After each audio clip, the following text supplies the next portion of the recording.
Hi guys, आप लोग कैसे हैं। मैं मोहम्मद मिकाइल अंसारी और आप लोगों का मेरे इस यूट्यूब चैनल स्टडी मित्र मिकाइल में वेलकम है। दोस्तों, अब भी हम लोग पढ़ रहे हैं कंडीशनल सेंटेंसेज, ठीक है। और आज का हमारा टॉपिक है थर्ड कंडीशनल सेंटेंसेज, जिसे हम लोग टाइप 3 कंडीशनल सेंटेंस भी बोलते हैं। दो तरह से बोला जाता है, कोई दिक्कत नहीं है। और टॉपिक क्लियर इसलिए कर दिए कि ताकि आपको अगर इसकी ज़रूरत है और कोई या तो कोई कंफ्यूजन है कंडीशनल सेंटेंसेज में, और आज के वीडियो में हम लोग थर्ड कंडीशनल सेंटेंस को समझेंगे। अगर इसमें से कोई भी कंफ्यूजन है तो आप इसे क्लियर कर लें दोस्तों। तो ठीक है, ग्रामर में हम लोग ऐसे शुरू से पढ़े, जिसमें टेंस से शुरू किए और बहुत कुछ पढ़े दोस्तों। अभी हमारा जो चल रहा है कंडीशनल सेंटेंस, जो कि 0 से लेके फर्स्ट सेकंड आज थर्ड, और डिफरेंसेज को भी देखे। तो दोस्तों, अगर आप कंडीशनल सेंटेंसेज को सीखना चाहते हैं, उसके हर कंसेप्ट को सीखना समझना चाहते हैं, तो आप मेरे इस प्लेलिस्ट पे, जो कि कंडीशनल सेंटेंस नाम से ही है, उसे जरूर एक बार चेक करें और आज का वीडियो लास्ट तक जरूर देखें दोस्तों। और अगर इस चैनल पे नए हैं और इस वीडियो को पहली बार देख रहे हैं, तो इस वीडियो को लाइक के साथ साथ इस चैनल को भी सब्सक्राइब जरूर करें। तो आइए दोस्तों, शुरू करते हैं। तो जो थोड़ा सा चेंज किए हैं कि पहले लिखते थे, लिखने मिटाने सीक्वेंस भी बिगड़ सकता था, इसलिए दोस्तों ताकि आपका कम से कम टाइम लिया जा सके, शॉर्ट कर दिए दोस्तों, पहले से लिख के एक सीक्वेंस में, ताकि आपको कोई भी परेशानी ना हो। अब जितना कंसंट्रेशन रहेगा सिर्फ समझाने पे और समझने पे। और दोस्तों, बोर्ड को भी पूरा लेने में थोड़ा सा ये आ रहा होगा, कोई बात नहीं, आप इस पे फुल्ली कंसंट्रेट रहें और हम लोग सीखने की कोशिश करें। तो आइए दोस्तों, अब शुरू करते हैं। अब थोड़ा गौर से सुने और लास्ट तक जरूर देखें दोस्तों, ठीक है। अगर फिर भी कोई कंफ्यूजन बच जाता है तो हमें कमेंट करके जरूर बताएं, ठीक है। तो जैसे अगर सिर्फ कंडीशनल इतना का, पहले भी आप स्क्रीनशॉट ले सकते हैं चाहे तो, और बाद में थोड़ा सा मिक्स हो जाता है तो आप दोस्तों ले सकते हैं। सबसे पहली बात, कंडीशनल सेंटेंसेज क्या होता है। तो कंडीशनल जिसमें शर्त रखा जाएगा। अब शर्त रखा जाएगा तो उसका पूरा भी होना जरूरी है, ठीक है। तो वो जो सेंटेंसेज या सेंटेंस क्या होता है, जो पूरा का पूरा मीनिंग दे वैसा स्टेटमेंट, ठीक है। और conditional sentence generally when use किया जाता है, जीरो कंडीशनल सेंटेंस में जनरली इफ को ही कहा जाता है, और इसका मतलब होता है यदि या अगर, ठीक है दोस्तों। ये क्लियर हो गया। अब हम लोग इसको पढ़ेंगे स्टेप वाइज में, कि पहले जनरल कंसेप्ट देखेंगे जो कि सभी कंडीशनल सेंटेंसेज पे ये लागू होगा, फुलफिल होगा। दूसरा डेफिनेशन देखेंगे जो पढ़ेंगे, उसके बाद उसका स्ट्रक्चर देखेंगे, एग्जांपल्स देखेंगे। और यहां पर दोस्तों एक और स्टेप आप लिख सकते हैं। वो क्या? वो हिंदी पहचान, क्योंकि हम लोग हिंदी बोल रहे हैं, सुन रहे हैं, समझ रहे हैं, दिमाग में भी चल रहा है, तो हिंदी भी जरूरी है, ठीक है। तो वो एक हिंदी पहचान यहां पे लगा सकते हैं। तो अब आइए, जनरल कंसेप्ट क्या है किसी भी कंडीशनल सेंटेंस का, जितने भी टाइप्स होते हैं, कि उसमें दो क्लाउज रहता है, ठीक है। एक जो इफ के साथ आता है, क्लाउज मतलब सीधा समझे स्टेटमेंट, ठीक है। दूसरा मेन क्लाउज, दो तरह का रहता है, कोमा से सेपरेट किया हुआ रहता है। और ये जो क्लाउज होता है डिपेंडेंट होता है, सब ऑर्डिनेट क्लाउज भी बोलते हैं। ये मेन क्लाउज इंडिपेंडेंट होता है, ये अकेले भी रह के हमारा मीनिंग दे सकता है, लेकिन ये पार्ट अकेले रह के फुल मीनिंग नहीं दे सकता है, बस ये समझे, ठीक है। क्लाउज जानते हैं, इंडिपेंडेंट, डिपेंडेंट, डिपेंडेंट क्लाउज, जो कि हमारा मीनिंग नहीं दे सकता है, कंप्लीट मीनिंग नहीं दे सकता है, उसके लिए एडिशनल कुछ न कुछ चाहिए। तो यही है। और जो इफ के साथ क्लॉज रहता है वो कंडीशन को दिखाता है, दर्शाता है, चाहे बताता है, एक्सप्रेस करता है, शो जो भी बोले वो कंडीशन को बताता है। ठीक है दोस्तों, हिंदी में शर्त को बताता है, हिंदी भी साथ में लेके चलेंगे दोस्तों, लास्ट तक जरूर देखें और ज्यादा वीडियो बड़ा ना हो इसके लिए हम पहले से लिख लिए कि सीक्वेंस भी ना बिगड़े और आपको पूरी बात बता भी दे। और मेरा दोस्तों कि 5 मिनट में ये कवर करे वो मेरे से पॉसिबल नहीं है। हम एक सीक्वेंस में और एक वीडियो में उसका सभी कंसेप्ट्स देना चाहते हैं, बाकी प्रैक्टिस करना ही आपके हाथ में बचेगा। अगर आप यहां पर एक्टिव पार्टिसिपेंट हैं तो आपको कंसेप्ट में कोई कंफ्यूजन नहीं होगा। ठीक है, अगर आप पेशेंस धैर्य के साथ पूरी वीडियो को देखते हैं तो। और दूसरा दोस्तों, इफ के साथ कंडीशन शर्त बताएगा। अब सिर्फ शर्त बताए तो वो कंप्लीट नहीं होता है, उसके लिए मेन क्लॉज के रूप में आता है जिसे हम लोग रिजल्ट बोलते हैं। यदि ऐसा हुआ तो वैसा होगा, वो भी बताना जरूरी होता है, तभी कंप्लीट मीनिंग देगा, तभी सेंटेंस कहलाएगा या फुल स्टेटमेंट। ठीक है, एक चीज और यहां पर कर सकते हैं दोस्तों कि ये रिजल्ट को आप पहले लिख ले जो भी स्टेटमेंट हो और इफ के बाद आप कंडीशन लगाएं। ये दोनों तरह से लिख सकते हैं, लेकिन ये रिजल्ट ही इधर जाएगा। इफ समझिए इतना इफ के साथ होगा और बीच में तब कोमा देने की जरूरत नहीं पड़ेगी। अगर इतना क्लियर हो गया, जनरल बातें सभी कंडीशनल स्ट्रक्चर से रिलेटेड, तो अब आइए पार्टिकुलर इसका हम लोग डेफिनेशन को देखें। थर्ड कंडीशनल सेंटेंस हम लोग किस किस सिचुएशन में यूज करेंगे, क्लियर? तो पहला जो हम लोग जनरली बोलते हैं डेफिनेशन में, क्या जो भी रहता है उसका नाम लेके, the third conditional sentence is used to express. ये अगर आप एक्टिव पार्टिसिपेंट है तो इसे लिख लें, उसके बाद आप ये सब जोड़े। तो पहला 3 तरह से है, सभी बातें आ जानी चाहिए, इसलिए हम 3 तरह से लिखे।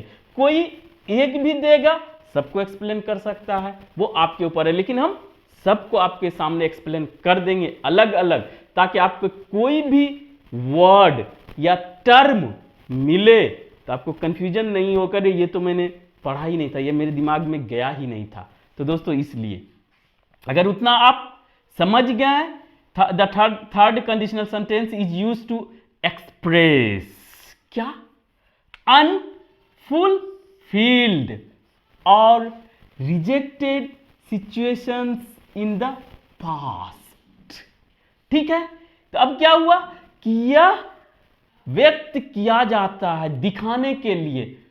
अनफुलफिल्ड जो पूरा हो गया, फुलफिल्ड, और जो ना पूरा हो सका अनफुलफिल्ड, जो कि पूरा नहीं हो सका।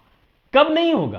पास्ट में, पहले ना, जो नहीं हुआ वो पहले की बात करता है, या कहिए जिसे रिजेक्ट कर दिया गया, कोई आपने बताया अपना प्लान, वो रिजेक्ट कर दिया था और अब सिर्फ अफसोस कर रहा है। ठीक है, तो वो ऐसे सिचुएशन को दिखाने के लिए, ये तो पास्ट समझ ही गए, बता ही दिए पहले, को दिखाने के लिए हम लोग थर्ड कंडीशनल सेंटेंस के स्ट्रक्चर को यूज करते हैं। ठीक है, जो कि पहले कहिए या पास्ट कहिए पूरा नहीं हो सका, ना तो उसका कंडीशन फुलफिल हुआ, ना ही तो उसका रिजल्ट। ठीक है, अब आइए दूसरा दोस्तों ये है कि कोई इम्पॉसिबल बात था या इमेजिनरी, यही जो हम लोग सेकंड कंडीशनल में देखें, impossible, imaginary, hypothetical, uncertain situations in the past, जिसे सिर्फ अब प्लान ही बनाया जा सकता, अफसोस ही किया जा सकता है कि वो चीज ऐसा होता, ऐसा हो जाता, अभी सोच रहा है। तो ये क्या है? एक इमेजिनेशन है, एक इम्पॉसिबल है कि अब आप पीछे नहीं जा सकते हैं और उसको पूरा नहीं कर सकते हैं। तो ये सटीक और जो सिंपल बताएगा, जो कि थोड़ा सा आप पढ़ लिए तो वहां पर इतना सही काम चल जाएगा कि इम्पॉसिबल और imaginary situation in the past में बताने के लिए थर्ड कंडीशनल सेंटेंस का यूज करते हैं। तो इतना से बाकी एक्सप्लेन सबको कर दिया जाएगा, समझ गए। तीसरा दोस्तों जो कि बहुत इंटरेस्टिंग है, हमको भी बहुत अच्छा लगा कि यहां पे पूरा बोल देते हैं, the third conditional sentence is used to express क्या, रिग्रेट। इसके साथ एक चीज और जोड़ सकते हैं, रिग्रेट या एपोलोजाइज, सबका हिंदी बताएंगे दोस्तों। रिग्रेट या एपोलोजाइज को दिखाने के लिए अबाउट द पास्ट, पास्ट में आप अफसोस या अगर ये भी लिखते हैं एपोलोजाइज या माफी अभी मांग रहे हैं, वो दिखाने के लिए हम लोग थर्ड कंडीशनल सेंटेंस का यूज करते हैं। या दोस्तों अब पीपल या दूसरे को क्रिटिसाइज करने के लिए भी इसे, क्योंकि बात तो अभी ही करेंगे, अरे वहां पर उनके वजह से ये नहीं हो सका, अगर वो हमें पैसा देता तो हम क्या घर खरीद लिए होते, अब नहीं हो सकता है, अब क्या सिर्फ अफसोस कर सकते हैं या अपोलोजाइज माफी मांग सकते हैं अगर किसी से गलती हो गया तो। क्या आप भी कहीं गलती करते हैं, जरूरत पड़ता है, आपको एहसास हो जाता है, तो आप अब माफी ही मांग सकते हैं, उसको लौटा नहीं सकते हैं, ठीक है। या दूसरा जो कि सबसे इंटरेस्टिंग है और दूसरे के लिए ही करता है कि दूसरे पे ब्लेम, शिकायत, ये ही कर सकते हैं, तो क्रिटिसाइज, दूसरे को ब्लेम दे सकते हैं, अब सिर्फ यही बचता है। और क्या कर सकते हैं, पॉइंट आउट देयर मिस्टेक्स, या दूसरे के कमी को ही आप पॉइंट आउट कर सकते हैं। अब आपके पास कोई चारा नहीं है कि पीछे जाके उसको पूरा करें, या तो अफसोस करेंगे या माफी मांगेंगे या उसको किसी को ब्लेम देंगे या उसके गलती को गिनाएंगे।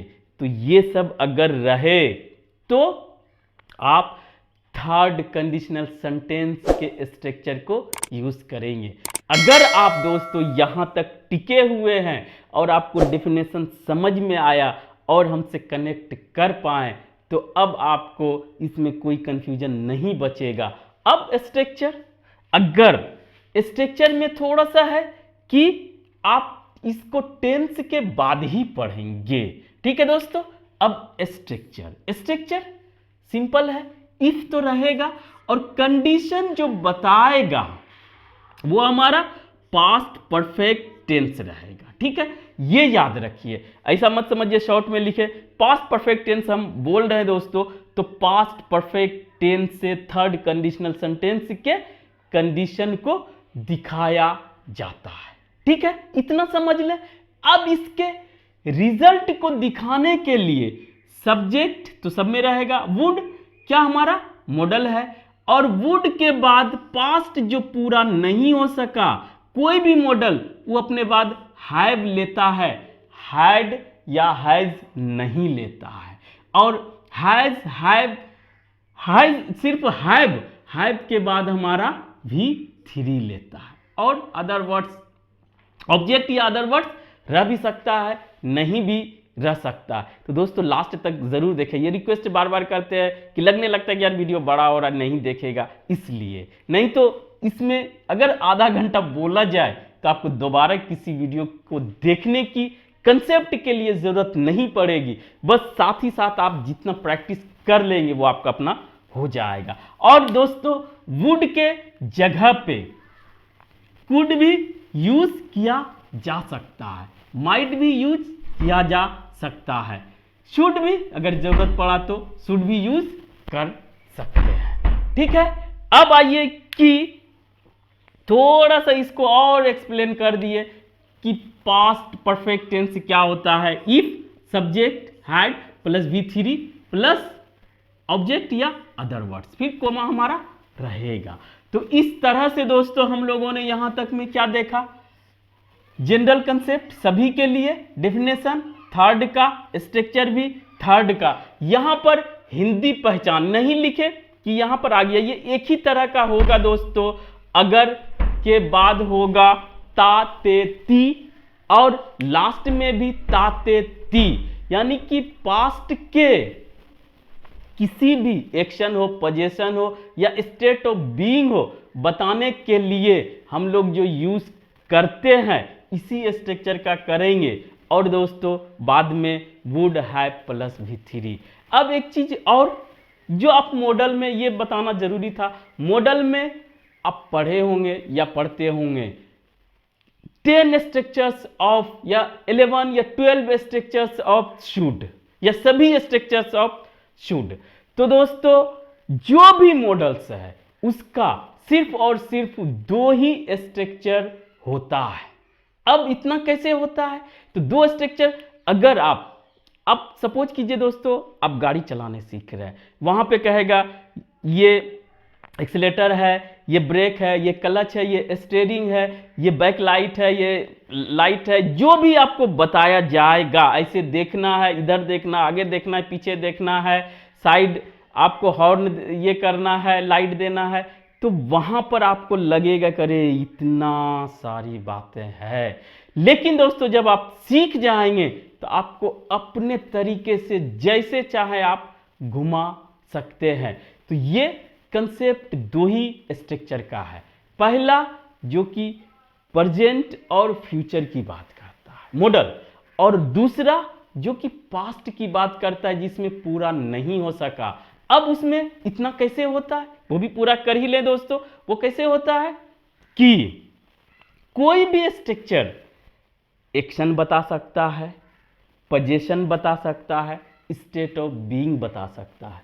तो ऑलरेडी ये 6 हो गया। और उसके साथ साथ ये एक्टिव में भी हो सकता है, पैसिव में भी पॉसिबल है। तो कितना हो गया? अगर ये 3 दूनी 6, 3 हुआ, फिर इसका 3 हुआ 6, और अगर पैसिव होता है तो ये और बढ़ जाएगा। सभी का पैसिव नहीं हो सकता है, एक्शन का पैसिव जिसमें ऑब्जेक्ट हो वो। तो इस तरह से ये बढ़ता है। ठीक है दोस्तों, पैसिव भी। उसके साथ साथ 2 स्ट्रक्चर्स को मिक्स करके भी बढ़ाया जाता है। लेकिन आपको समझिए गाड़ी सीखने के टाइम में आपको 10-20 बातें हैं, और अगर आप सब सीख जाते हैं तो आपको कुछ नहीं लगता है। अब जैसे चाहे वो वहां पे आप यूज कर लेंगे। ठीक है। तो और वुड के साथ एक चीज और होता, ये तो जनरल मॉडल के लिए बताएं। और वुड के साथ जब इसका यूज पढ़ते हैं दोस्तों तो वहां पे चाहे कोई भी पढ़ाए या तो बता दे या बोले, क्योंकि मॉडल्स 10th के बाद मॉडल्स पढ़े, मॉडल्स के बाद दोस्तों इसको पढ़ें, तो वहां पे बता दिया जाता है कि कंडीशनल सेंटेंस में वुड का यूज किया जाता है। ठीक है, वो हम भी बताएं। तो यही यूज है वुड का। अब आइए दोस्तों, अगर स्ट्रक्चर समझ गए, डिफिनेशन स्ट्रक्चर सब कुछ समझ गए, तो आप आसानी से बना लेंगे जिसको पूरा नहीं किया जा सका था उस कंडीशन को। तो क्या होगा? अगर या यदि एक और स्ट्रक्चर है, इसी को थोड़ा सा मॉडिफाइड किया है, वो लास्ट में देखेंगे दोस्तों। अगर तुम मेहनत किए होते या किया होता, तो लास्ट में क्या होगा? अगर के बाद ताते ती, और तो रहेगा, तो तुम पास हो जाते। इतना समझ में आ रहा है दोस्तों?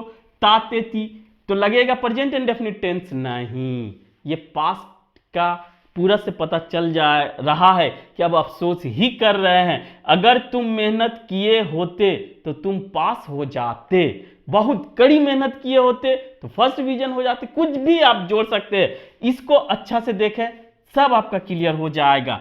इफ का, अगर का, इफ यू हैड आपको देना पड़ेगा किसके लिए? पास्ट परफेक्ट टेंस बनाने के लिए। If you had worked, hard दे दे दोस्तों, कड़ी मेहनत, और तो के लिए सिर्फ comma. If you worked hard, तो क्या होता? यू, अब कंफ्यूजन कुछ नहीं है, यू वुड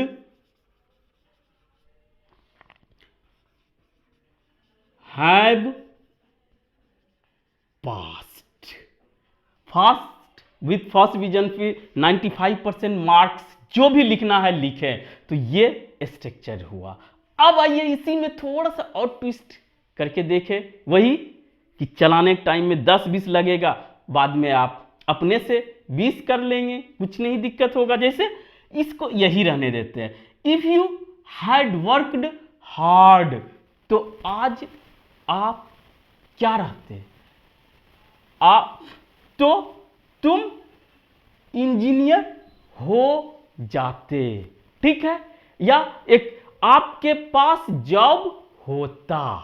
तो इसको कैसे बनाते, यू वुड हैव के बाद ये नहीं देंगे दोस्तों, कर देते हैड आ जॉब, तो आपके पास एक जॉब होता। यहां बदलते तो बदल जाता, एक्शन नहीं पोजीशन। अब होने की बात करते हैं, इफ यू वर्क हार्ड, तो अभी आप इंजीनियर या इंजीनियर बने होते या आप होते, तो you would have been an engineer. ठीक है दोस्तों, ये एक्शन की बात करता है, ये पोजीशन की बात करता है, ये स्टेट ऑफ बीइंग की बात करता है। अब एक चीज और क्लियर ही कर ले एग्जांपल से, अगर दोस्तों स्मार्ट बोर्ड आ जाए या कुछ चले उम्मीद रहे, तो उसमें हजारों एग्जाम्पल से लेके उसे तोड़ मरोड़ के एकदम क्लियर कर दिया जा सकता है, और कम से कम टाइम में। यहां पर पॉसिबल नहीं है, तो बस बता देते हैं कि ये action position state of being हो जाता। जैसा आप सिचुएशन कंडीशन क्रिएट करेंगे वैसा आप उसे ट्रांसलेट करें, या वैसा आप बोले स्ट्रक्चर में कोई दूसरा क्या हो सकता है कि ये पैसिव स्ट्रक्चर बन सकता है, कि जो ऑब्जेक्ट है वही हमारा सब्जेक्ट का काम करे। उस पर हम बात नहीं कर रहे हैं, ये 3 तरह ले जा सकते हैं। अब दूसरा देखिए, अगर वह आगरा गई होती तो वह ताजमहल देख लेती, होती ती यहां भी आ रहा है, अगर if she had gone to Agra, तो का यही शी स्मॉल होगा दोस्तों, she would have seen the Taj, या ताजमहल पूरा लिखे। ये अगर आज इतना बके इतना समझे तो ये भी समझ जाएंगे दोस्तों। यहां पर एक कंसेप्ट ये है कि गई होती कभी वहां गई है, और अगर गोन के जगह आप बीन यूज करते हैं तो यहां पर अभी बात कर रहे हैं, अगर वो आ गई वहां पे जाके लेकिन किसी कारणवश ना जा सकी, तो वो बोलते हैं अरे वहां गए होती, तुम गई होती तो देख लेती। तो वो वहां पे अभी की अगर बात करें तो वो बीन यूज करेंगे इसके जगह, और यहां पर सीन के जगह कॉमन विजिट ये सब कर सकते हैं। ठीक है दोस्तों, तो ये हमारा रहा। और यहां पर एक चीज है कि सब्जेक्ट नहीं है, तो तुम ताजमहल देख लेती या देख लेते वो नहीं यूज किया गया, तो भी आप एक्टिव में बनाएंगे या ये पैसिव में जा सकता है, कोई कंफ्यूजन नहीं है। बस आपको पहले सीख लेना है, फिर आप जो चाहे कर सकते हैं। अब एक और है, इसको भी देख लेते हैं दोस्तों। यदि बारिश हुई होती, यही कि कुछ है बारिश का हमेशा आता है, इफ यदि, इफ इट हैड रेन्ड, तो क्या होता, हम घर में ही रहते, आई वुड हैव स्टे, या वुड हैव बीन भी हो सकता है, I would have stayed at home. कोई कंफ्यूजन, यहां तक कोई कंफ्यूजन नहीं होना चाहिए, बस आपको प्रैक्टिस करने की जरूरत है।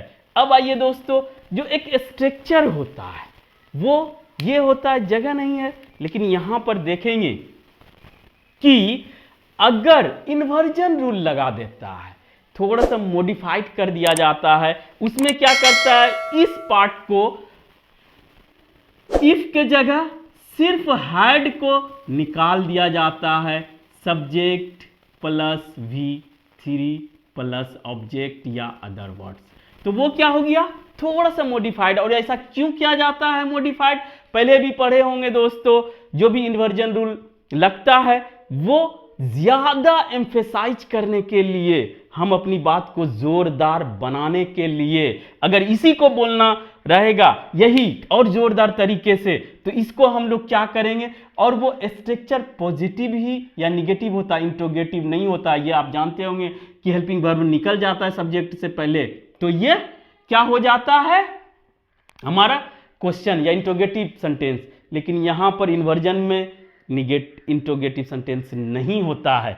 तो ये कैसे बनता दोस्तों, बस एक को करके देखेंगे।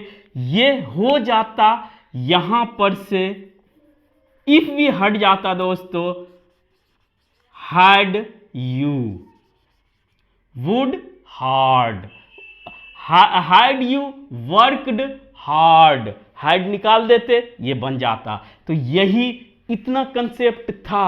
अब आपको ये पहचान इसका यही है कि हमेशा जो ये रहेगा इफ प्लस कंडीशन, वो पास्ट परफेक्ट टेंस में रहेगा। और दोस्तों चाहे वो एक्टिव हो चाहे पैसिव हो, आपको कंफ्यूज नहीं करना। अगर इसमें है पास्ट परफेक्ट टेंस का स्ट्रक्चर, चाहे एक्टिव चाहे पैसिव, तो आप समझ ले कि ये थर्ड कंडीशनल सेंटेंस है जो कि पूरा नहीं हो सका था। तो दोस्तों आज बस इतना ही। अगर ये वीडियो आपको अच्छा लगा और आप इससे कुछ सीखे हो तो प्लीज इसे लाइक करें, सब्सक्राइब करें और अपने दोस्तों, रिलेटिव्स या नीडी जो भी हो उसे शेयर जरूर करें दोस्तों। Thank you for watching, have a nice day.